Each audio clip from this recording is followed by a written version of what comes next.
भारताचे महान गणितज्ञ असलेल्या रामानुजन यांचे जीवन एक गणितीय चमत्कार म्हणून सगळ्यांना ज्ञात आहे.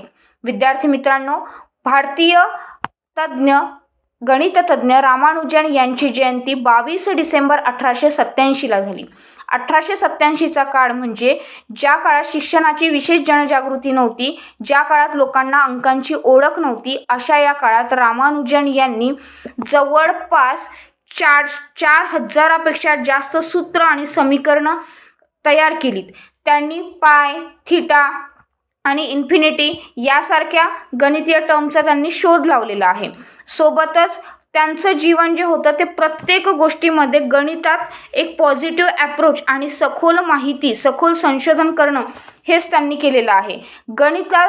गणितामध्ये त्यांचे खूप जास्त मोलाचे योगदान आहे आणि अवघ्या 32 वर्ष जगलेल्या व्यक्तीने गणितासाठी आपलं संपूर्ण आयुष्य झोकून दिलं आणि म्हणूनच 22 डिसेंबर हा दिवस त्यांच्या स्मरणार्थ राष्ट्रीय गणित दिवस म्हणून साजरा केला जातो. माहिती आवडल्यास नक्की लाईक करा आणि चॅनलला फॉलो करा.